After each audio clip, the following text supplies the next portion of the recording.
for Ohioans locally, but I think at this point there's a bigger problem that is facing Ohio especially, but also other states. And I think that's something that you speak to more as someone who's coming from the people. You can basically say, hey, we need big change and we need it to come locally. And I think that is a lot of your value proposition to voters as well. Yeah, I appreciate that. I mean, I think ultimately at the end of the day, I'm just trying to make people's lives better. And it does blow my mind how the way I kind of look at it is I I'm very lucky and very grateful of like the benefits that I have. Like I've never had to worry about a roof over my head or food on the table. I have had to do a lot of work and I've had to struggle a lot. And I mean, I made a post about it like last month or October, like this. By the nature of like, working for myself with my business and things like that, I just don't want people in this situation. And I don't want my neighbors to, like I'll give you, this is a maybe a little silly example, right? But I live in this condo area that I moved to after my wife and I separated. I ended up going to this one apartment, and because I had baby and pumpkin, I was limited on where I could go for available apartment. But it was so expensive. It was like $16.25 a month, plus a $300 pet fee, plus a $50 pet fee per month. Yeah. And then when I left, I was like, this is wild, right? I was like, it was 2 months before the lease ran out. How they phrase it? We can offer you, how they phrase it? We can offer you a minimal rent increase. And then I just immediately responded. I was like, okay, I'm going to start looking for another location. And then they responded like in 2 hours. They're like, oh, we're sorry to hear that. Is there anything we can do to keep you? I was like, I told you what I wanted, right? No rent, right? And so I just like, screw it. I'm going to leave. I finally found another place. It's where I'm living now. I lucked into this place. I just happened to get connected on Facebook to this guy that had this place he was looking to rent. He owns a restaurant here in town. He's well respected, well regarded. This place was $12.50 a month. I don't have to pay for water or gas, and it's in a really nice neighborhood. It's got like access to a pool. I can get hit by a skunk. Got to be careful in that, but otherwise it's safe, right? I'm only getting $77 back on my deposit out of $15.75 plus the $300 pet fee plus the other pet fees. I was like, what the hell? And then I reread it. I was like, no, they want to charge me an additional $77 for like water and other utilities. They wanted to take my entire deposit, right? And I was like, what the hell? And so long story short, I had to go through all this. I ended up suing them. The only time I've ever sued anybody, and I won.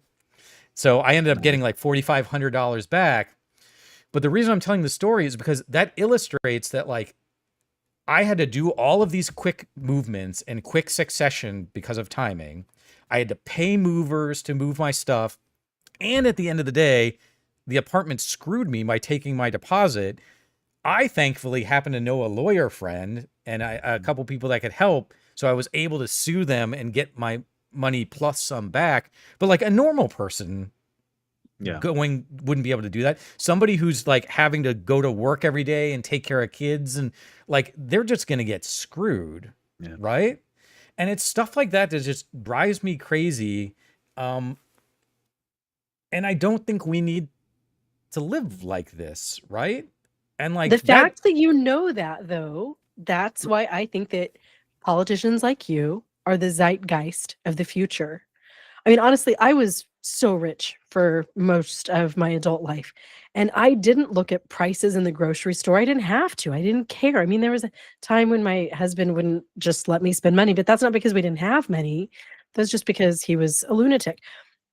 And I was always out to protect my privilege, my wealth, and my in-group. So if somebody back during the day when I had money had told me this story, if we'd been sitting down at a neighborhood barbecue and you told me this, I would have just thought, well, why doesn't Chris Volpe work harder so that he can get to where we are?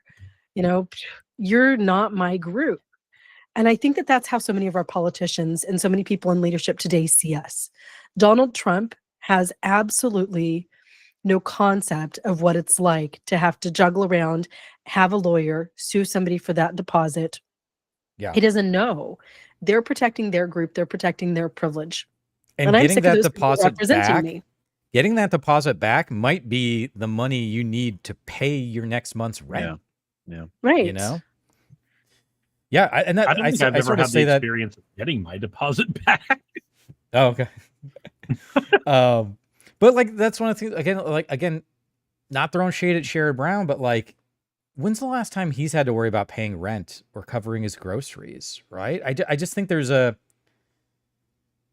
a change, and Robert kind of hit on this, where I think that but I want him there as a mentor. I want him guiding new voices, connecting people to media outlets, helping connect to funders, like take the knowledge and the experience that they have and start moving it into the next tier. Andrew, you and I are both millennials, right? And like, I'm 44, I'm a first year millennial. It's probably time to start letting us get into positions where we can make those decisions, where we can start being in charge. But we're noticing that, and Jenny, you kind of hit on this, the folks that are in power, they don't want to give up power. So positions the old geezers don't want to move. But you're seeing this with CEOs. They already can't do it very well. Yeah. But they're not these positions that normally people would hit at like 62, 65, and then they would fall out of the workforce into retirement. They're not doing that. They're staying longer and longer and longer. Now, some people have to because they need to pay their bills and their medications and whatever. But there's plenty of people that you don't need to be in Congress until you're 80. Like, just go away. Well, and if Sherrod's elected, he's going to be 73 in the election next year. So he'll be 77 at the end of that term. We don't need a bunch of Mitch McConnells who only maybe possibly think about stopping what they're doing when they have a medical emergency on the floor. Yeah. Well, totally. I think too, there's this story that might be apocryphal, but I know it gets told a lot, where there was a law passed decade and a half back that regulates the volume of advertisements on television. So when you're running commercials, you need to make sure those commercials are never above a certain volume, and that volume is based on the volume of the show. And supposedly that got passed because a senator one night was having dinner with a friend with the TV on, and an ad came on. The TV was just background noise, and an ad comes on that's much louder than the show. They jump, and she's like, "Oh, I wish someone would do something about that and make sure that these, TV things would be the same." And her friend was like, "Well, you're a senator. Why don't you do something about it?" And sure enough, she drafted a law and got it passed. Again, this might be apocryphal, but it's like such a small change happened because she happened to have dinner with her friend with the TV on, which I guarantee you is not something that a senator who was born in the 40s would have done, because that's just not something that they did. And I think especially as we move into this digital era and like the kinds of changes we need to see on the internet, the people who know what those changes should be or how to affect those changes are people who spent time on the internet. There are people who've spent time playing video games. There's people who've spent time in these spaces. And I think that is one of the biggest problems right now, why the internet is not getting as regulated as I think some people would like, why touching social media is, I'd call it a third rail, but I feel like that's being generous. It's just something that no one cares enough to touch. Yeah. And it comes from the fact that, again, just the older politicians don't engage with it that much.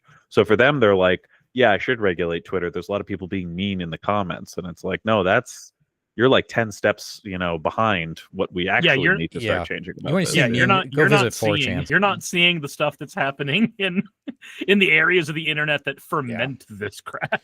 Mentioned the word to them, would they think you just made up a new phrase? And who in Congress cares?